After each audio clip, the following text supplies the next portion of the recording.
All right, good afternoon, everyone. Great to have you with us today. We've just ticked past 3:40, so I'm keen to get started. And I know, busy point in the term, and there's lots going on in schools. I'm so very grateful for you to spend half an hour with us today to have a look at our Year 7 science resource and think about what data and differentiation looks like in here. My name's Linden. I was a science teacher for 7 years. I used Edrolo's resources with my students, and really looking forward to spending this time with you to deep dive into this topic today.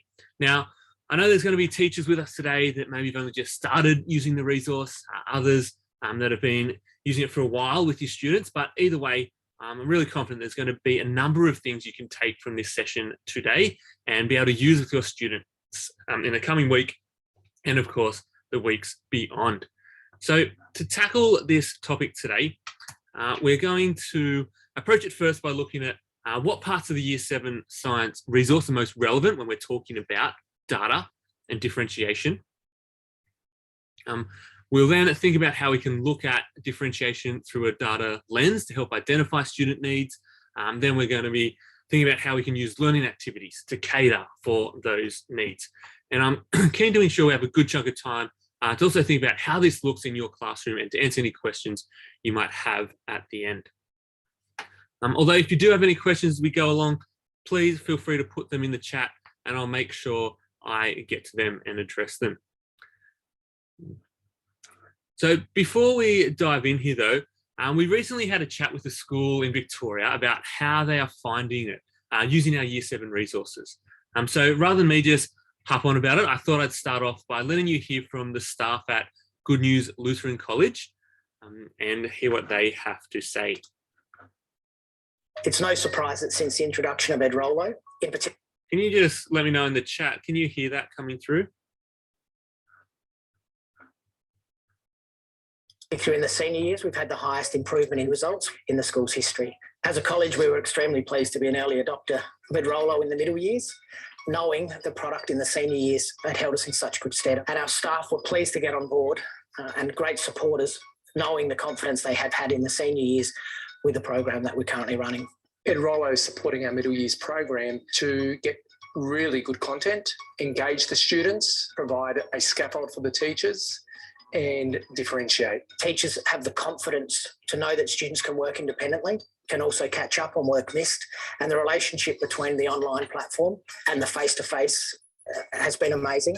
Teachers are very excited about Edrolo and they think that it's a wonderful resource. One of the things that they do like is that the content is there, it differentiates, they can still explicitly teach the concepts, they can then shape it within the MYP, and Edrolo supports their differentiation and their teaching within the classroom. Students obviously respond quite well to it as well. As teachers, we have to do interim reporting, and I can just quickly look at how they've been replying to their maths questions through the Edrolo data, and I can see whether they are struggling, and I can flag them, and we can put in extra supports for those students that perhaps have been getting quite a lot of the questions incorrect as well. This textbook is going to help us present it to them so much more easily than if we had to try and cobble it together ourselves. It is rather diverse in terms of its content. It brings it all together. It's easily accessible for the students and for the staff. You want the teachers to have the best resources around them. A program like Edrolo allows them to go and immerse themselves in their understanding. The content is there. We feel that industry partnerships are important to us in a two-way relationship, and we've learnt a lot from Edrolo to become better practitioners. The ability to differentiate, extend and support our students has been fantastic, and our teachers have embraced and are looking forward to a bright future ahead as we roll out the program into further years.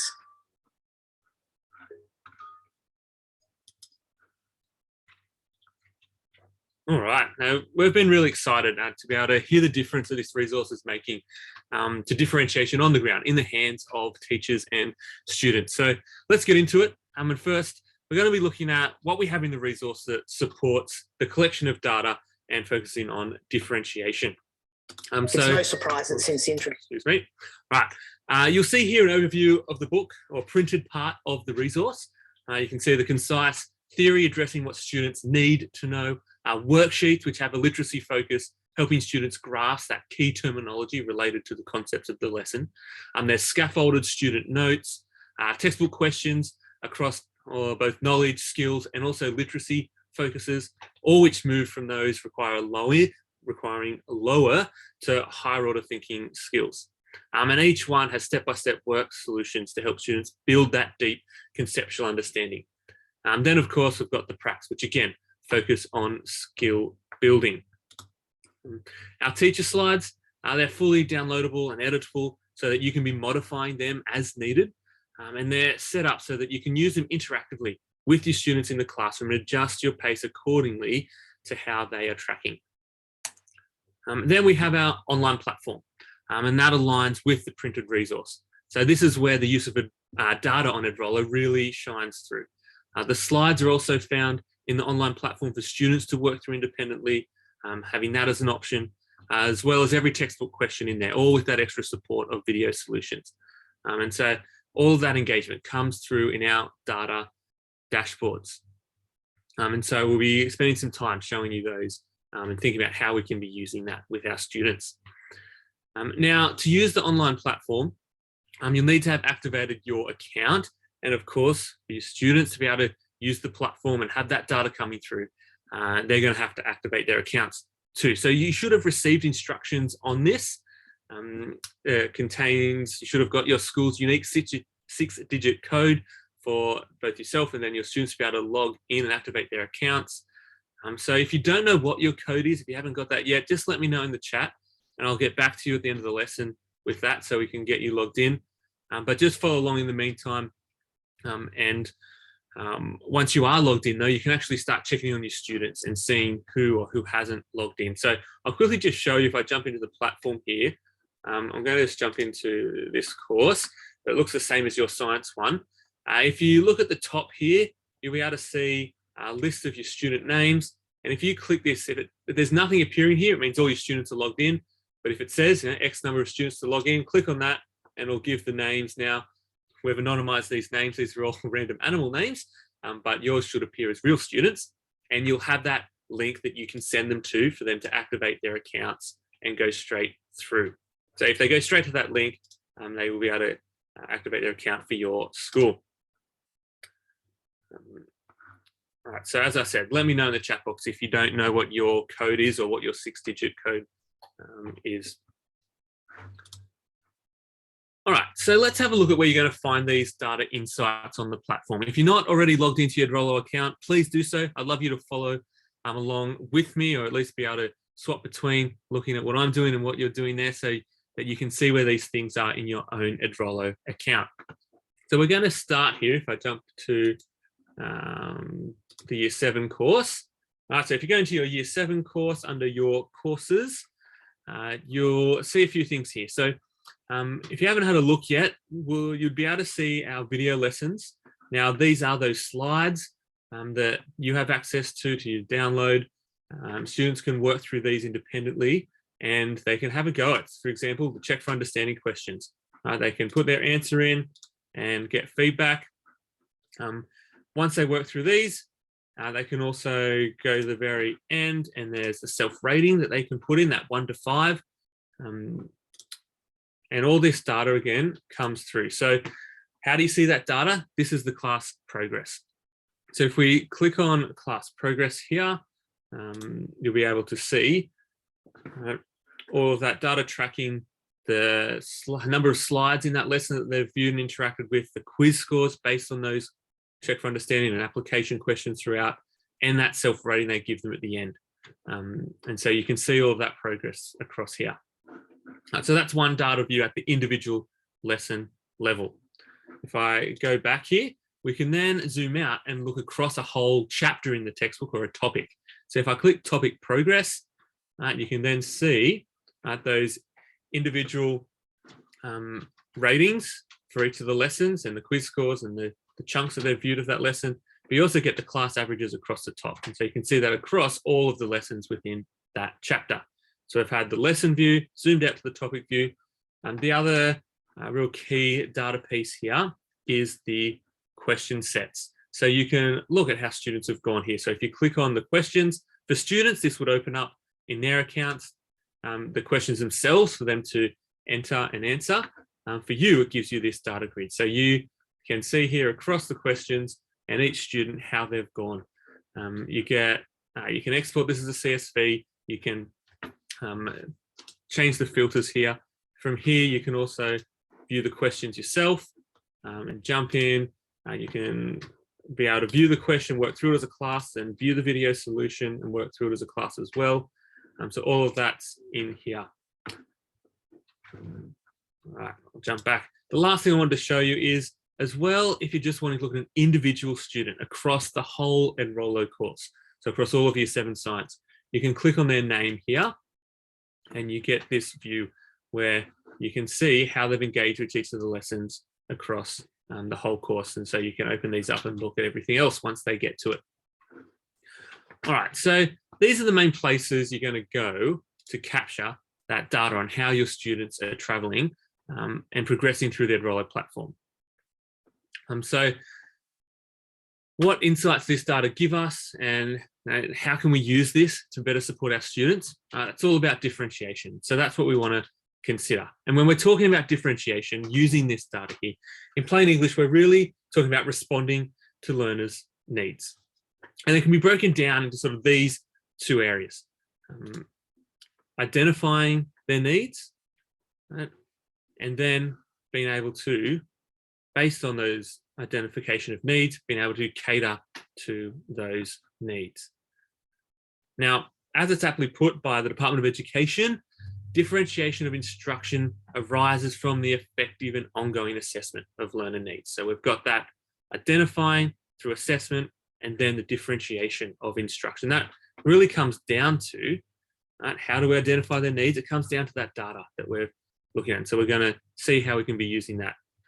Then it comes to catering to their needs, all about the learning activities that we're doing. How are we progressing our students in their learning at their point of need? So these are the lenses we're going to look through when discussing differentiation today, and how the Edrolo Year 7 resource can support that. All right, so let's first look at how we use that data on the individual level, lesson level.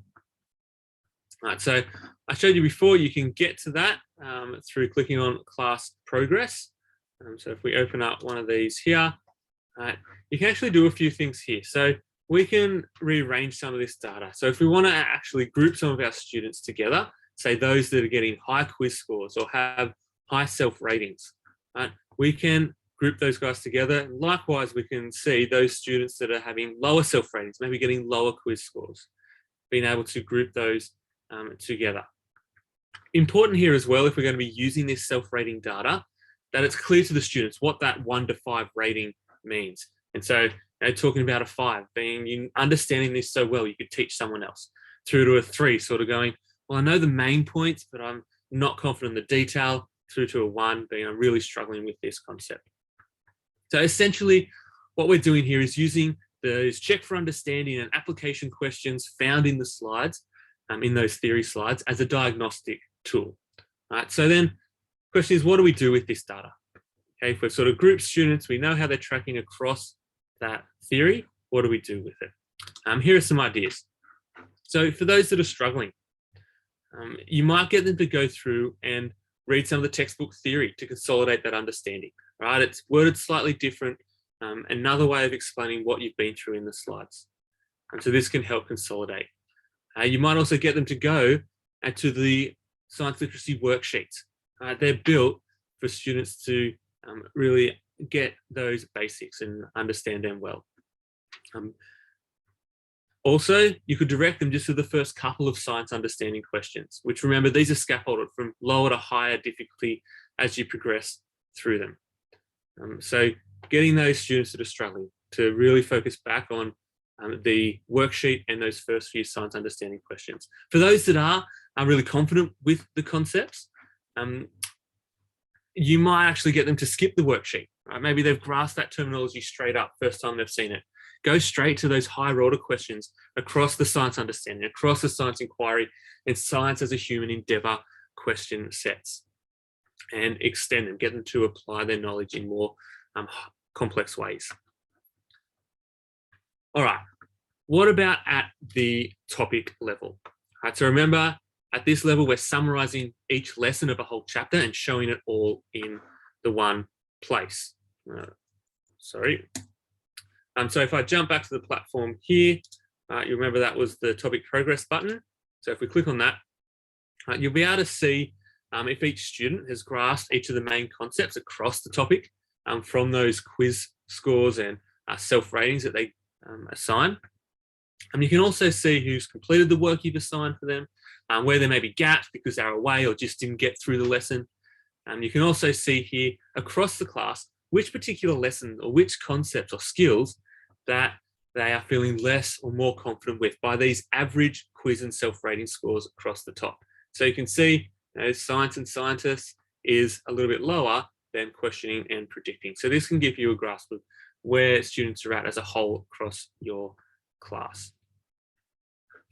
Right, so how might you use this data to help respond to your students? How can we cater to their needs? Based on a student's individual quiz scores and self-ratings across that topic or chapter, you could direct them to complete the chapter review questions and the particular differentiated questions in that chapter review. So these appear at the end of each chapter and they're differentiated into mild, medium or spicy questions. So this acts as a bit of a topic test. And so those students that need to cover the more straightforward application of the concepts and consolidate their understanding, they could attempt the mild rated questions. While those that have consistently displayed that really strong understanding of the concepts in the chapter, they can be challenged to apply the knowledge to more complex questions by attempting the spicy ones. And of course, these all have detailed solutions to support them no matter what level they are at. Or if they need to come back to specific concepts which have a lower quiz score or self-rating, i.e. those lessons they struggled with throughout the topic, they can go, again, back to the book, find those relevant theory, that concise theory in the textbook and the theory summaries.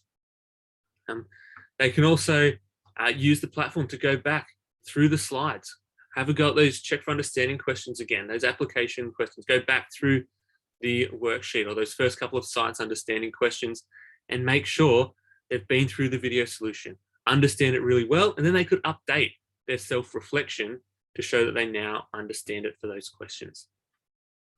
Okay, so that's the topic level. We're going to now have a look at the really helpful insights that come through from the question sets that students complete each lesson. Right, so if I jump to that here, you'll see, remember accessing those by clicking on the questions here. All right, so for this lesson, there are 17 questions. And you can see across the class here, are there individual students who may be struggling and need extra support? And you may also then see the particular questions that across the class might benefit from you spending some more support with a number of students rather than just the individual. So from this view as well, you can anonymize names, your own names, by this button over at the side. So you could pull this up as a class and show them. You could then, from here, open up the question, have a look at it together and work through it. So for this one, students had about a 50-50 rate of answering this correctly, and it was all about precision and accuracy. So maybe that's a skill area that you need to support your students with and go back through again.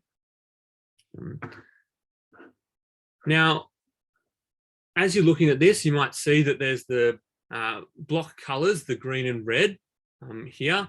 So this is symbolizing whether a student has selected that they have understood the question, green, or they are not confident and they need help, red. In the corner here for multiple choice questions, you also see this triangle, either green or red. This indicates whether they got the question correct, being green, or incorrect, red. So we display it like this, as these questions are intended to be used formatively. There's no need to go through a question with the students just because they got it wrong. If they've then gone through, watch the video solution, work through the question again, and now understand it. What we're emphasizing here are those questions where students are still signaling they need help with. So what could you do from here? How are we going to cater to our students' needs? For individual students that maybe need that extra support, And so you can direct them back, as we said before, to things like the particular sections of the theory re-explained in the textbook. Ensure they've gone through the worksheet to build that base before then attempting the questions. They can go back to the question, they can rewatch the video solution, and then update their reflection if they're feeling more confident. But also our hope is really that by having Edrolo's resources, this will free you up as the teacher to have more time in the classroom, to provide that next level of tailored support to the individual. A luxury that you may not normally have when students are getting stuck on that first speed bump they come to, and they don't have a resource like this that really aims to support them to independently get unstuck. Now, if we're thinking about individual questions that many across the class are struggling with, you can work through that question together, as we mentioned before, show the video solution or work through it as a teacher with the class. You could also use those students down here who maybe have said that they are confident with this question, and even maybe especially those ones that got it wrong initially and now understand it, get them to explain to the class or to their table group what's ticked for them and how they now understand the solution. All right, finally here, we've added in some bonus tips that our Year 7 science content team shared with me as I was putting together today's webinar. So firstly, the science inquiry skills questions. These focus on the skills that are transferable across all science topics, i.e. the working scientifically skills. Now, these questions don't require content knowledge from the lesson to complete them. They are embedded in the context of the concepts from that lesson, but they are much more skills focused rather than content focused. So if you're looking to come back to basics for some of your students, you really just need that extra assistance to develop their science skills, or maybe you're wanting to challenge those students with those last couple of questions from this section, then you have right here this bank of sort of PISA science competition style skills focused questions up your sleeve. And they can always receive that next level of support by accessing the video solutions to help get them unstuck as they work through these. Excuse me. The science as a human endeavour questions, they're also very similar to this, except they have more of a literacy emphasis. But again, you can direct students back to those and those questions in those lessons that they haven't completed these for, and have them give them a go. All right, secondly, what if you maybe aren't so keen on using computers all the time? What other ways can we be collecting data and getting a bit of a snapshot of the understanding of our students? Well, we can go old school, but not like overhead transparency old school. No, we still want to be using those teacher slides, but rather what I mean is you can have students, you could get them to use the online platform to input their responses, or maybe you could just get them to show hands, use maybe mini whiteboards if you have them in your classroom, or get them out of their seats and moving to different sides of the room, depending on what their answer is as you're going through the slides and using those check for understanding or application questions with your students. If you get them to keep track of how many of those questions they're getting are correct, then based on how they go, you can then direct them to focus on either the first few or maybe those more complex last few questions in the textbook question sets. Right, and then the third last tip here from the content team was using that individual student view that I showed before. So just a reminder, to get to that, you can either click on a student name from any of the data sets, or at the very top of the page, excuse me, you can click on their name up here. So I'll click on one of these. You can also click up here, the show all button, and that gives you the question breakdown for each lesson as well. So you could use this at a parent-teacher interview to show how the student's tracking, but this can also be really helpful for you to see in which question categories the student is excelling or maybe struggling in. So by question categories, I mean things like science inquiry skills or the science as a human endeavour. Now in chapter 1, there's no science understanding questions, but you'll see those in the following chapters. But you could have a look here and go, are there particular places where this student is regularly struggling with? So maybe the science as a human endeavour, their comprehension and literacy skills. You see this one's they're getting questions wrong. They are getting ones wrong originally with that red arrow triangle there, but then they're showing they understand it after. Maybe it's the science inquiry or the science understanding. Is it a knowledge thing? Is it a skills thing? You can see how they're tracking for each of these question categories and then provide the necessary support based on that. All right. I've shown you a lot this afternoon and our time's nearly up. But what I wanted to do is just give you a bit of summary of the ways we've spoken about how you can be using these data insights built into the Edrolo resource to identify where your students are at. So we're going to look at it from these two angles again, like we've just been through. And what I'd like you to do is choose just one of these. So this is just that summary of those 4 different sort of views and those tips from our content team there, of what we went through in the data that's available to identify student needs. So choose one. What's going to be most helpful to you and your students? Is it having students access the online slides and using these for the platform? So you can let students progress at their own pace and you can gauge their early understanding of the material. Would you prefer to maybe use that bonus tip approach of getting students to interact live with you as you go through the teacher slides and address misunderstandings there and then? Maybe you want to zoom out to that topic approach. Have students consistently use the slide lessons on the platform so you can get that overview of understanding across a whole chapter. Can I give you a moment now? Choose one of these, and then if you can chuck in the chat box here, and maybe it's the question sets, whichever one it might be, put in the chat box here which one of these makes most sense for you to use with your students to help identify where they're at. So I'll give you a moment. If you can check in the chat box, which one's standing out to you as the most obvious use case for you and your students? Is it using the lesson progress, the topic progress, the question sets, or maybe one of those tips from our content team?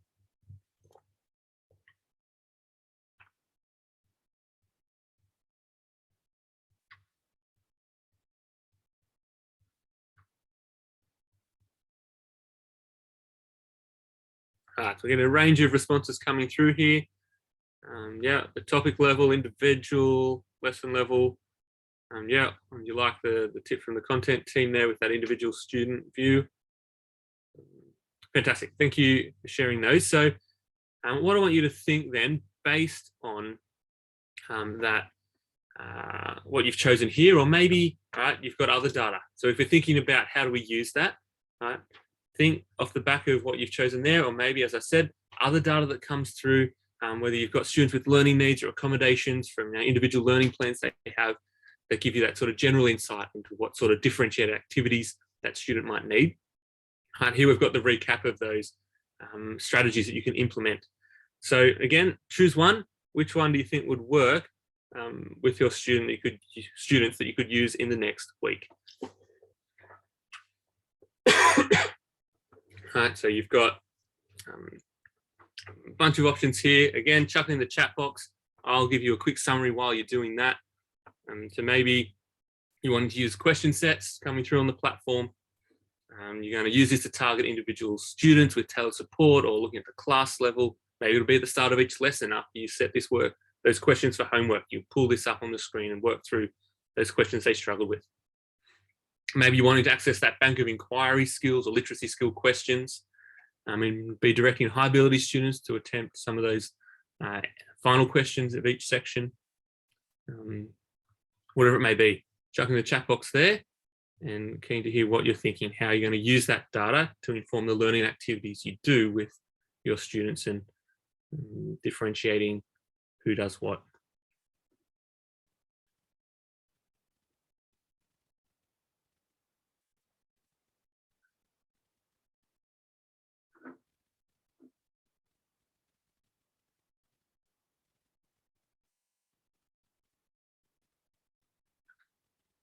All right, so yeah, so looking at individual student needs, fantastic. And that can be, yeah, from all of those views, give you both that across the class and individual student needs,